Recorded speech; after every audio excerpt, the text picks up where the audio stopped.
everyone. Welcome to Time to Thrive. This is your host, Bethany Meadows. From the time we are old enough to understand basic language, we are taught to share. It is ingrained in most of us that this is acceptable and expected behavior in society.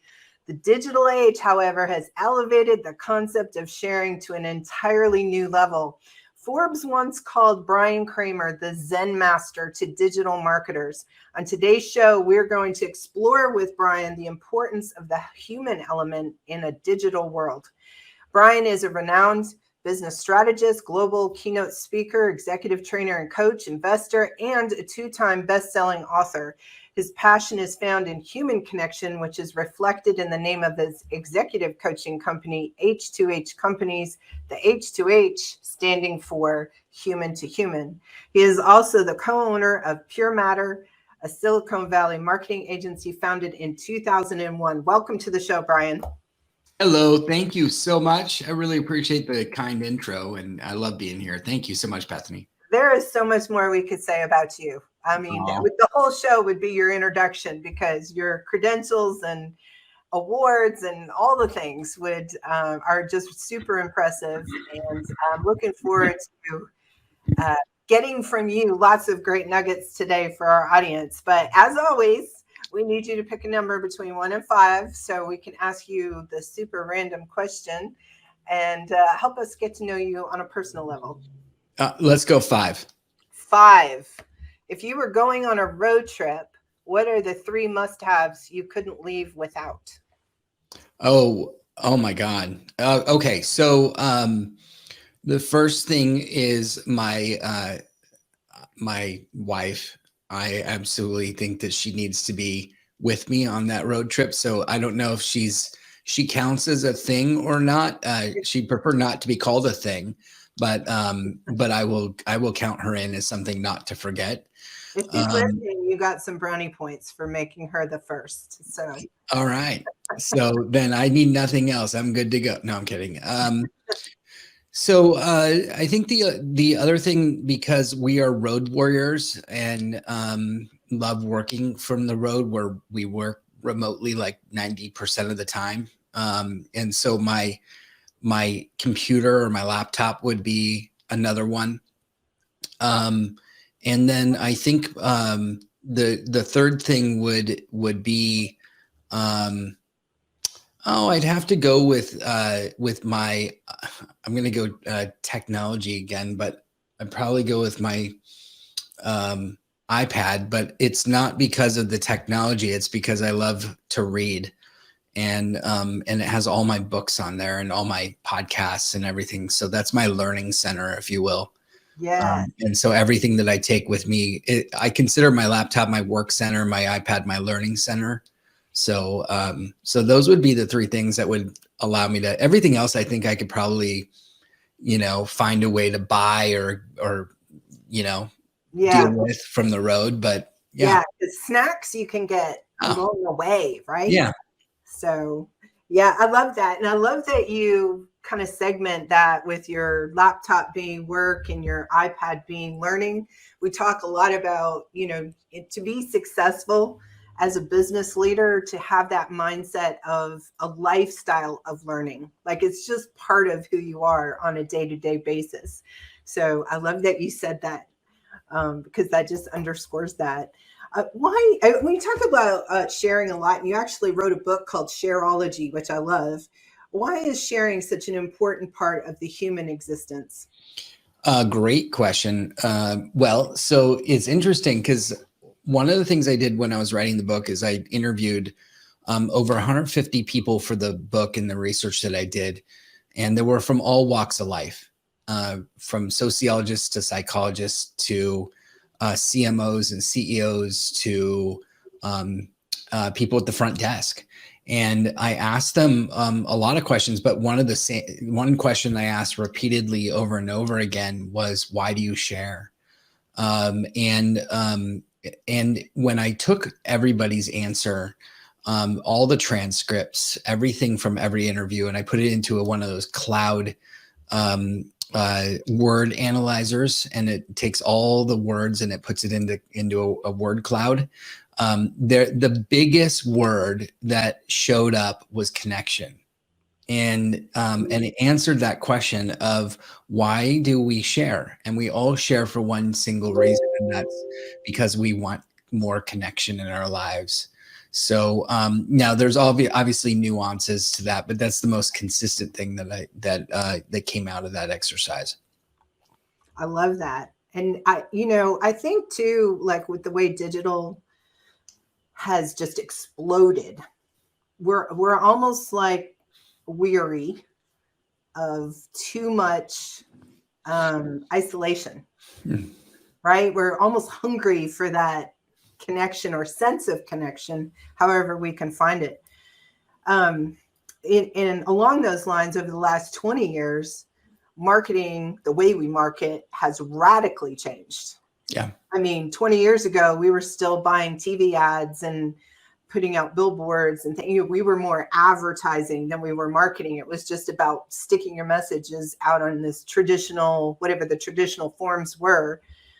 Now, I mean, there's so many avenues and it is so much more digital. Can you share some insights on how digital and social technologies have really altered our marketing strategies?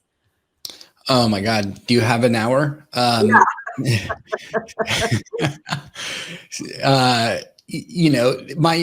So it's changed the way that we connect. Going back to the first question. Yeah. So, it's definitely lightened our ability to be able to connect faster, which is, the speed of connection and the speed to, I wouldn't say the speed to trust, but the speed of connection is faster. In fact, it's made speed to trust a little bit harder.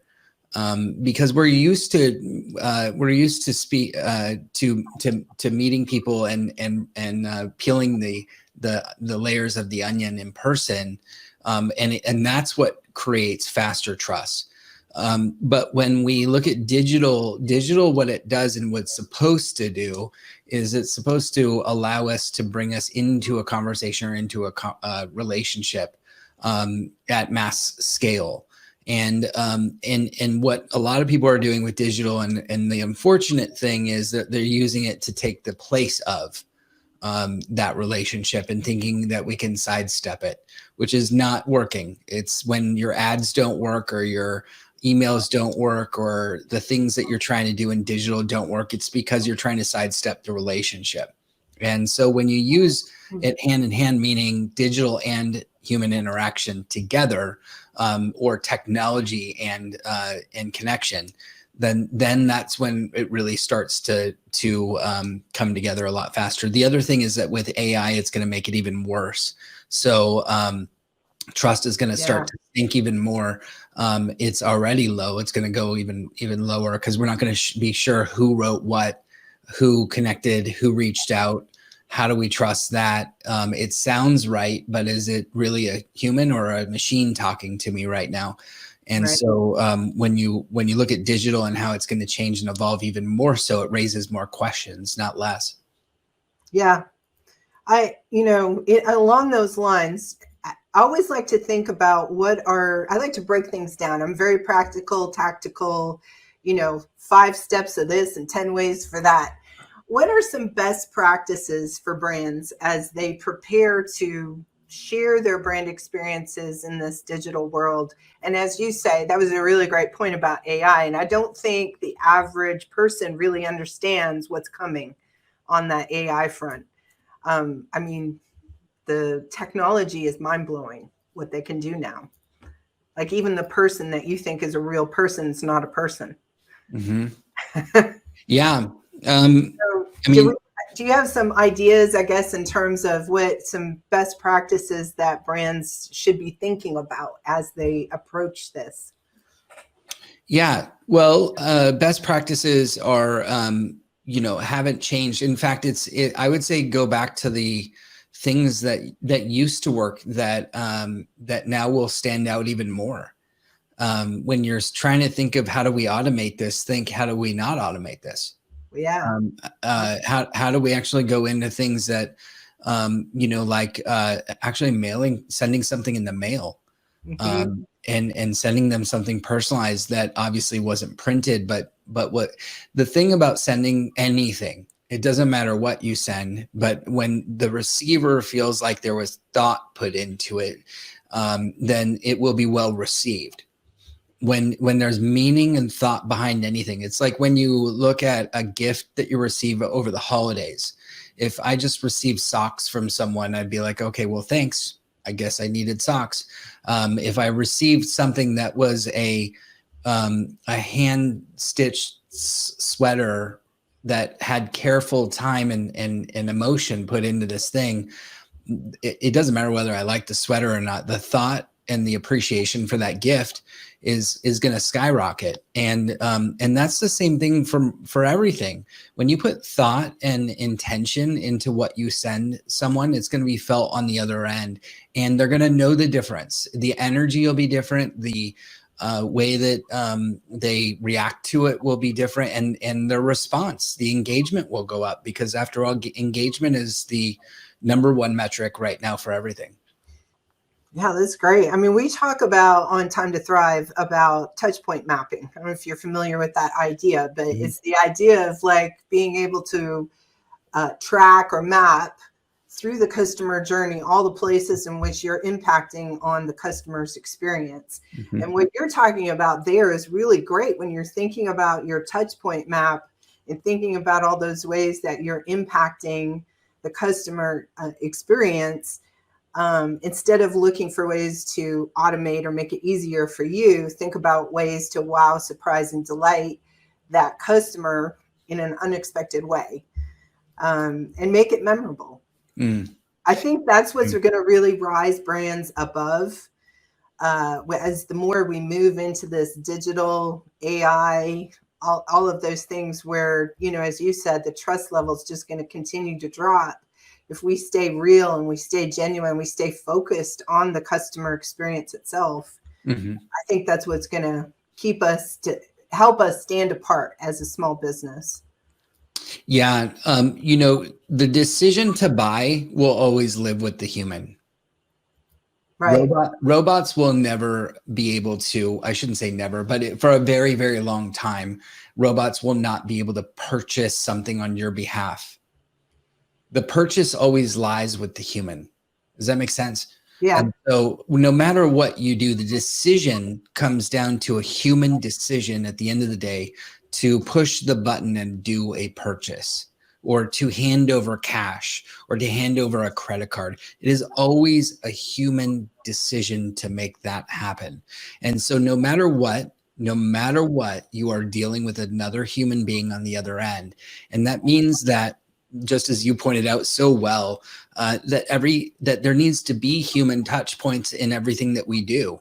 I love that in human mapping and journey mapping, and I'll tag on to that and say, Disney was notorious for it. Even Walt Disney back in, I think it was early 60s, might have been late 50s. He did you can look this up on Google. He hand wrote on a napkin the entire Disney experience and mapped it out for the future for what the customer was going to go through. And what I mean by that is the moments of truth, the moments of human touch points. And he figured out that he didn't want any of the characters or the actors, as they call them at Disneyland, to be going and exiting the park on top of the streets. So they built tunnels. He wrote that onto the napkin, and he mapped out every single little human area for where they needed to interact. So how do we create that now moving forward, so that when it does come time for somebody to push the button to make the purchase, that there is enough human interaction in there to help them do that? Yeah, and solidify that relationship, because it's not real until it's real, right? A number of years ago, actually, I used to CrossFit for about 7-8 years. Now, CrossFitting while old it's not necessarily the smartest thing. And I got a rotator cuff tear. I had 3 of them, actually. I had to have shoulder surgery. And while I was in the sling, we already had this trip planned to Disney. And so I was miserable. It was hot. I had this big, heavy, like it was just hot inside there with all this sling and all this stuff, and to walking around in crowd, so I've got one arm kind of trying to protect myself from all the hustle and bustle of people. And we went to Animal Kingdom, and I'm miserable. Like, I don't want to be here. I'd rather be back at the Airbnb floating in the pool, just not dealing. But I'm trying to be part of the family, right? So we had gone into one of these pavilions that had some different animal displays in there, and I'm leaning on the center case, like just in my misery. Like, I'm not having a good time. And a Disney employee came up to me, and she was like super happy and smiling, and she started telling me about the animal inside the case that I was leaning on. Let me tell you about the African bullfrog. And she's going on, and her whole narrative was so interesting that I forgot how miserable I was and began to engage with her. And she changed my entire experience. Now, that could not have taken place any other way than through human interaction. There could have been a button that gave the narration, a recorded version. There could have been, a plaque that you could read, but I wasn't there for that. Like, I was just miserable, and just her coming up and sharing that with me just changed my whole day. Like, it changed my outlook for the rest of the day, and I kind of left there like on a different note. There really is no replacement for that.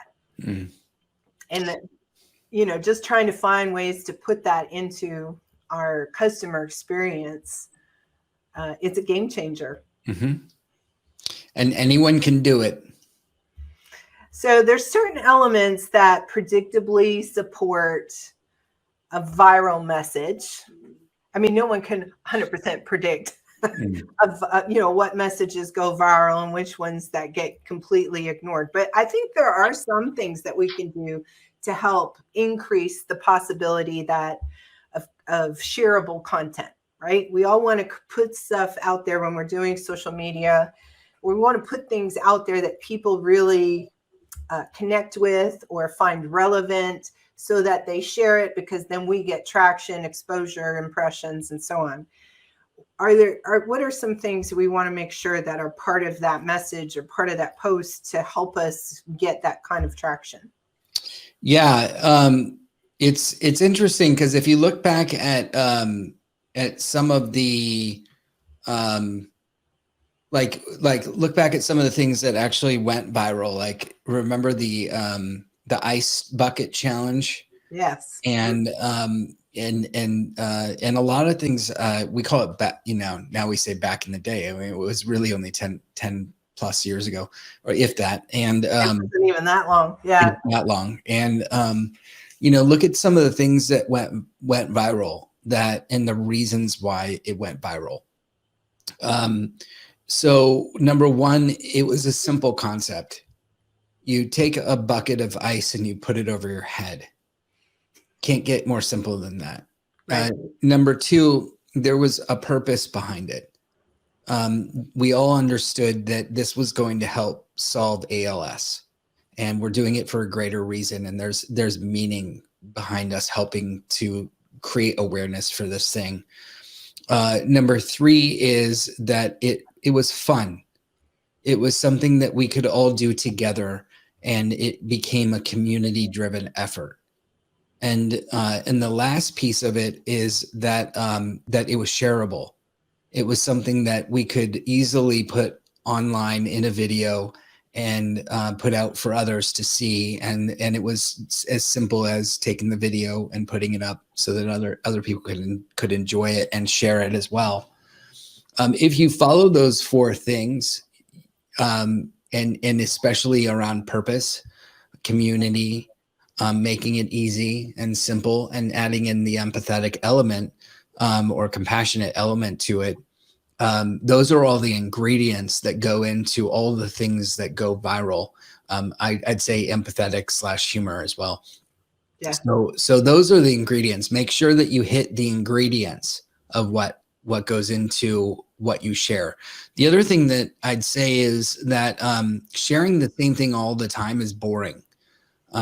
If you look at some feeds, we're talking social media, or we're looking at even just in person, sorry to say, but if you look at the same thing and we're talking about the same topic all the time, no one does that as a real human. Like, that's not how we are. We're multi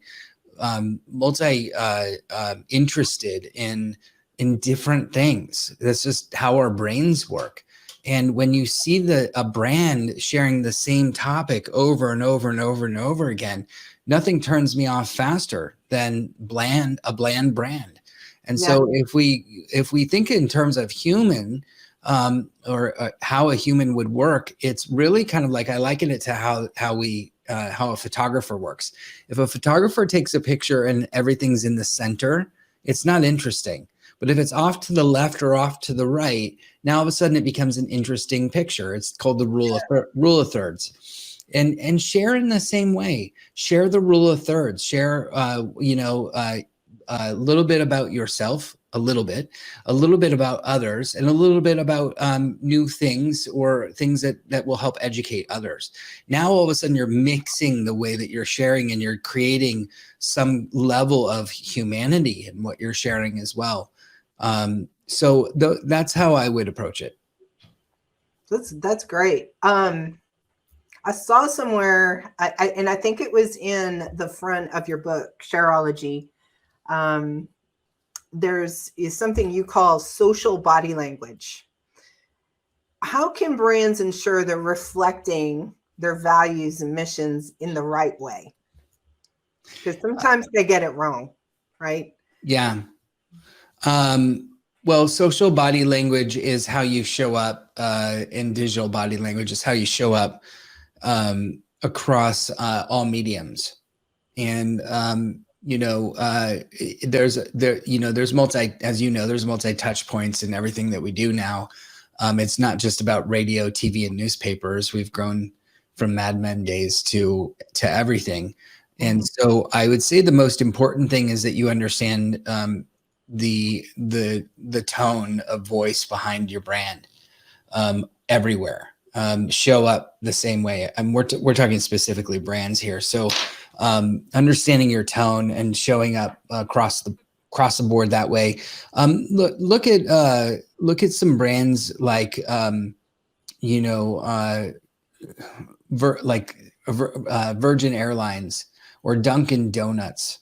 I mean, their tone is so awesome when you interact with the brand. It's chocked full of humor. They make fun of themselves. They've created situations. If you look at the TSA Instagram handle, here's a brand that you would think would be so conservative, right? Or careful about what they say, given what they do. They are so hilarious about the things people put through the X-ray machines, the types of people that whether they wear and forget to take off. You can just use your imagination to think of all the funny things that are happening. One person bought a whole Kentucky Fried Chicken bucket of chicken and put it into their suitcase and put it through the X-ray machine, and it passed because there's no metal, there's nothing wrong with that, and they wanted to have all their chicken on the other side. And they took a great moment and made it funny and shared it out on their channel. And they know their voice. They know what they stand for, which is, let's not take life so seriously. Yes, we have to be careful. Yes, we have to worry about the security, but at the same time, life happens, and we can't take life so seriously. So I think when you look at your voice, who are you at the center, and what are you willing to stand up for and be? And then you create that, and you show up across your social body language or digital body language in that way, then you're going to be better off. Yeah. Wendy's got famous on Twitter for their roasting. Yeah. And then people were like showing up to get roasted, because it was so much fun. I love that. And by the way, if you want to really get attention at TSA, travel with hot or hair rollers, metal cores, because it looks like sticks of dynamite when it goes through the That's hilarious. the detector. Right. So try that sometime. It got me pulled over or, set to the side every single time. There's a certain amount of time role that timing plays in getting noticed. So how can we determine the right time to share our messages? By testing the wrong times. So by experimenting. Yeah. Yeah. I mean, there's AI involved if you wanted to use that. There's research backed by what are the right times, but there's never the right time. The right time is when you're actually going to get it up and out is number one answer. Just stop worrying about when and start worrying about just doing it.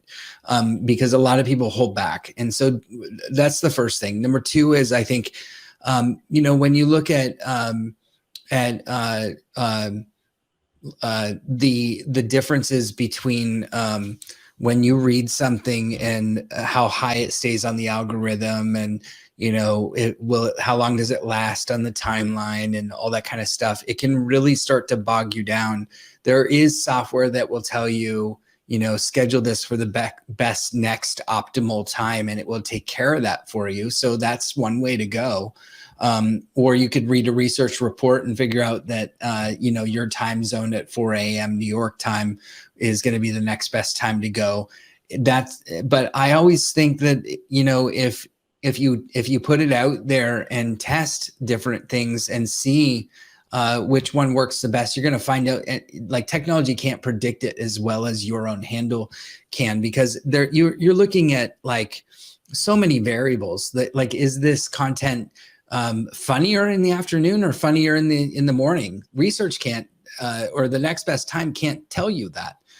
Is it something about like that should even be shared on the weekends, like Sunday, and try that, like try it all, like push it out and see what happens. And then come back and say, okay, now with an informed decision, here's when we're most likely going to share it, but let's keep testing a third of the time and then we'll schedule the rest. Where do you see social media platforms going in the future? Do you think is it going to change the way we use them for marketing? I mean, we mentioned AI earlier, but what do you see coming down the pike? That's an interesting question, because I think social media as we know it is eventually going to go change radically. It won't be. We're starting to lose it. We're starting to see it now that the tides have shifted. Facebook and especially Twitter, Instagram. They're all moving into a space where it's a pay to play or pay for customer service. When you look at Meta just bringing out the blue check mark, and with the blue check mark, you now get access to support, and they'll probably start paying attention to the blue check mark out in the algorithms even more, and so it's quickly becoming more pay to play, even more so than it has been, and now social media will no longer be free, which was the promise from the very beginning. They're breaking the brand promise, in my opinion, and it's because they've grown, because they have investors and they're public, and they have to continue to show an increase. I think social media will migrate into back into things that we have taken for granted, which is community and conversations. How that shows up, I'm not quite sure yet, but I still think community will live on. Where it lives on is yet to be determined. But I know we're all looking for community somewhere. And I think that it could be that community starts to become something that we grow on our own, in our own spaces, and it's off these big platforms. We can create community anywhere now. So can you create your own community by going on and purchasing, a piece of software and hosting your own, Zoom room and having everybody there. That's social media now. That's social. That's considered just as social as a social platform of posting on Facebook. So I really think the future of social is community. How that shows up, I'm not yet sure. I was on a software program that was in beta testing, and it basically, you could choose a map. And so it created like, a beach setting or a park or whatever you wanted, right? Kind of setting. And it was like a Zoom room on steroids. And you manually navigated through the map to spaces, and those spaces were like where people could congregate. And then when you're in that space, the only people that you can hear or see, because your little head is kind of moving around, the only people you can hear or see are the ones in that same space. But there's people in the whole environment, and you can see where, oh, so-and-so's over there. So you can, trot yourself on over there to say hi to so-and-so. So it was a really interesting concept we had Time to Thrive as a membership. So I'm always looking at ways, a community is a big part of that. It's all small business owners, some real estate professionals, but they're all people who are leaning in and looking for ways to elevate themselves as the ceiling of their business through learning, support, community. We learn a lot from each other. So it's a very important part of the membership for me. So I'm always looking for different ways to do that. And I think that's, that whole membership concept has even grown over the last 5 years, that it's a concept that's very known, like people understand it now. Yeah. Before it was like, what is it now? And you had to. Yeah. Absolutely. I think that it's going to create more need, more desire to connect. That's what we're all needing more of as we start to use more technology, especially. So that kind of stuff is really neat. I love that. And I've seen something similar and it's really fun. I think it generates that feeling of us being at a cocktail party and walking around and talking with others. And the more that we can, do that, I think that the piece that software is missing is intimacy. And there could be a way where eventually we find more intimacy, which, I say intimacy as into me, you see, ways that people can actually start to understand others and get the nuances of who we are through technology. And that's going to be, when that comes, it's going to be incredible. I'm going to take a total left field 90-degree turn on you. Let's talk about crowdsourcing a little bit. To me, this is the ultimate collaboration with your audience, right? Where you basically say, send me your whatever material. GoPro is a great example that comes to mind, where they've kind of put it out to their customers, share your videos with us. And they do, right? And so it's their product being used in action. I mean, it's just a brilliant part of that. Can you share more in detail about what crowdsourcing really is from a small business owner perspective and how they can use it in marketing their business? Sure. Yeah. I crowdsourced a large part of my book. I used social media to ask a lot of questions, and those answers actually showed up in the book, and people became a part of the book. I actually screenshotted one of the strings of everyone answering, and then I put that screenshot in the book. So crowdsourcing doesn't have to be just about money. It can be about information. I think that it's really just leveraging the power of the masses, or power of a crowd, power of a community, to help get us to the next place. There's a bunch of different small communities that put out a question every day of how do you need help today?